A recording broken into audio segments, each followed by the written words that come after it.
మన modern life style అనేది industries వల్ల ఎకనామిక్ గ్రోత్ వల్ల బెటర్ అయింది అన్నది నిజం. ఇండస్ట్రీస్ ఎకనామిక్ గ్రోత్ ఎన్వైరన్మెంట్ మీద చాలా ఎఫెక్ట్ చూపిస్తాయి. అయితే ఎన్వైరన్మెంట్ ఎకానమీని బ్యాలెన్స్ చేయడం అనేది చాలా కష్టం. మన లైఫ్ స్టైల్ కోసం ఎన్వైరన్మెంట్ని కంప్లీట్గా డిస్ట్రాయ్ చేసుకుంటే మనకి రేపు అనేది ఉండదు. అలా అని చెప్పి ఎన్వైరన్మెంట్ కోసం మన లైఫ్ స్టైల్ని, మన ఎకనామిక్ గ్రోత్ని మనం సాక్రిఫైస్ చేయలేము.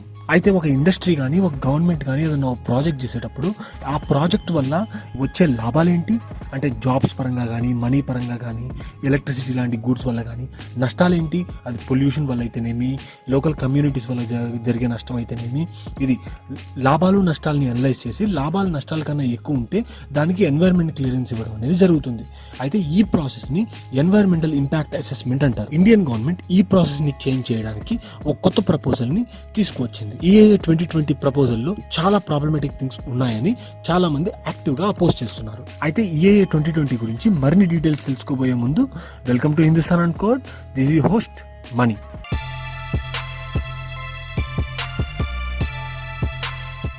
ఎన్వైరన్మెంట్ మీద ఎలాంటి రెగ్యులేషన్స్ తీసుకురావాలనేది కంటిన్యూస్గా జరిగే డిస్కషన్. అయితే ఈ 2020లో ఎన్విరాన్మెంటల్ ఇంపాక్ట్ అసెస్మెంట్ 2020 అని చెప్పి ఒక డాక్యుమెంట్ని ఇండియన్ గవర్నమెంట్ ఆన్లైన్లో పబ్లిక్ ఒపీనియన్ కోసం పెట్టింది.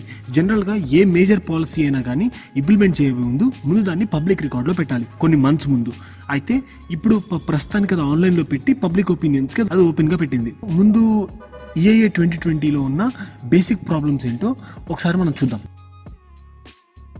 జనరల్గా ఏ ప్రాజెక్ట్ అయినా కానీ ముందు ఎన్వైరన్మెంట్ క్లియరెన్స్ తెచ్చుకొని తర్వాత ప్రాజెక్ట్ స్టార్ట్ చేస్తుంది. అయితే ఇప్పుడు ఈ కొత్త రెగ్యులేషన్స్ ప్రకారం ఏంటంటే ఏదైనా ఒక కన్స్ట్రక్షన్ కానీ, ఒక కంపెనీ కానీ వాళ్ళు ఎన్వైరన్మెంట్ రెగ్యులేషన్స్ని మీరు ఫాలో అవుతున్నామని మీకు అనిపిస్తే మీరు డైరెక్ట్గా ఎలాంటి ఎన్వైరన్మెంట్ క్లియరెన్స్ లేకుండానే మీరు ప్రాజెక్ట్ స్టార్ట్ చేయొచ్చు. అయితే దీంతో ప్రాబ్లం ఏంటంటే ఎన్వైరన్మెంట్ క్లియరెన్స్ లేకుండా స్టార్ట్ చేసే ప్రాజెక్ట్ని జనరల్గా ఇప్పుడు ఇల్లీగల్ ప్రాజెక్ట్స్ అవుతాయి. ఇప్పుడు ఇల్లీగల్ ప్రాజెక్ట్స్ని డైరెక్ట్గా లీగల్గా స్టార్ట్ చేసే విధంగా పెడుతున్నారు. ఒకవేళ వాళ్ళు అలా స్టార్ట్ చేసి ఎన్వైరన్మెంట్ రెగ్యులేషన్స్ ఏమైనా మిస్ చేశారనుకో, ఇది వాళ్ళు సింపుల్ ఫైన్స్తో వాళ్ళు వెళ్ళిపోవచ్చు, ఎలాంటి మేజర్ కాన్సిక్వెన్సెస్ లేకుండా. ఫస్ట్ ఆఫ్ ఆల్ EIA 2006లో వచ్చిన నోటిఫికేషనే ఆల్రెడీ ఎన్వైరన్మెంటల్ ఇంపాక్ట్ వల్ల ఏం జరుగుతుంది, ఆల్రెడీ అక్కడ ఒక ప్రాజెక్ట్ పెడదామని చెప్పి ఫైనలైజ్ అయిన తర్వాత ఏదో ఫార్మాలిటీకి ఒక పబ్లిక్ కన్సల్టేషన్ అనేది ఒకటి ఉంటుంది. ఇది అదొక 30 days ఉంటుంది. ఇంకా చెప్పాలంటే అదొక పెయిన్ఫుల్ ప్రాసెస్ లా ఉంటుంది. అది ఫార్మాలిటీకి పెడతారు. మోస్ట్ ఆఫ్ ద టైమ్స్ పబ్లిక్ని డబ్బులు ఇచ్చో ఎట్లా ఒకట్లో మేనేజ్ చేసేసి ఇది జరగడం అనేది ఇప్పటివరకు జరుగుతుంది. అయితే స్టిల్ ఇంకా చాలా ఏరియాస్లో పబ్లిక్ అందరూ ఒక ఆర్గనైజ్ అయ్యి దాన్ని అపోజ్ చేయడానికి అట్లీస్ట్ ఒక పబ్లిక్ కన్సల్టేషన్ విండో అనేది ఎప్పుడో ఒకటి ఉంటుంది. అయితే ఇప్పుడు ఆ పబ్లిక్ కన్సల్టేషన్ విండో అనేది ఆల్రెడీ 30 days ఉంది. ఆల్రెడీ అది సరిపోవట్లేదంటే ఇప్పుడు ఆ 30 daysని 20 days చేశారు. ఇంకా పబ్లిక్ కన్సల్టేషన్ ఇంకా డైల్యూట్ చేస్తున్నారు.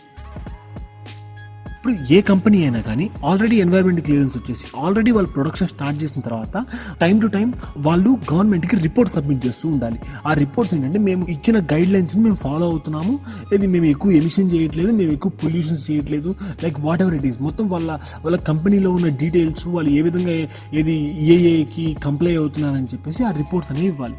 జనరల్గా 2006 EIA ప్రకారంగా అది 6 monthsకి ఒకసారి రిపోర్ట్ తయారు చేసి ఇవ్వాలి. ఇప్పుడు ఆ 6 monthsని 1 yearకి పెంచారు.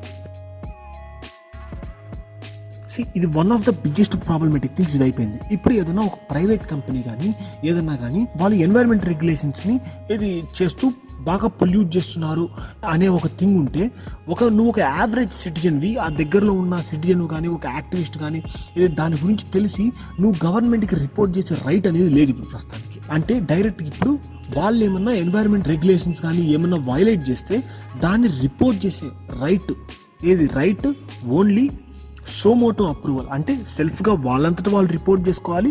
లేదా గవర్నమెంట్ వాళ్ళు చెక్ చేసినప్పుడు ఇక్కడ వైలేషన్స్ ఉన్నాయని రిపోర్ట్ చేయొచ్చు. అంతేగాని ఒక యావరేజ్ సిటిజన్ కానీ ఒక యావరేజ్ యాక్టివిస్ట్ కానీ అక్కడ వైలేషన్స్ జరుగుతున్నాయని చెప్పి రిపోర్ట్ చేసే రైట్ అనేది ప్రస్తుతానికి లేదు. ఇప్పుడు దీనిలో one of the major change ఏంటంటే సెంట్రల్ గవర్నమెంట్ ఏదైనా ఒక ప్రాజెక్ట్స్ కానీ ఏదైనా పర్టికులర్ నేషనల్ సెక్యూరిటీకి ఏమైనా ప్రాజెక్ట్స్ ఉన్నా, డిఫెన్స్ ప్రాజెక్ట్స్ ఏమన్నా ఉన్నా కానీ ప్రస్తుతానికి డిఫెన్స్ ప్రాజెక్ట్స్కి ఎలాంటి EIA లేకుండా వాళ్ళు ఆల్రెడీ డైరెక్ట్ ప్రాజెక్ట్స్ వెళ్తున్నాయి. ఇప్పుడు సెంట్రల్ గవర్నమెంట్ ఏం చేస్తుందంటే దాన్ని సెంట్రల్ గవర్నమెంట్ ఏ ప్రాజెక్ట్ అయినా కానీ స్ట్రాటజిక్ ప్రాజెక్ట్ అనే దానిలో యాడ్ చేస్తే దానికి ఇంకా EIA రూల్స్ అనేవి అప్లై అవ్వవు. ఇది కొంచెం మిక్స్డ్ అని చెప్పొచ్చు. ఇప్పుడు మన గ్రోయింగ్ ఎకానమీతో పాటు మనకి ఇన్ఫ్రాస్ట్రక్చర్ అనేది మనకి ఎక్కువ అవసరం అవుతుంది.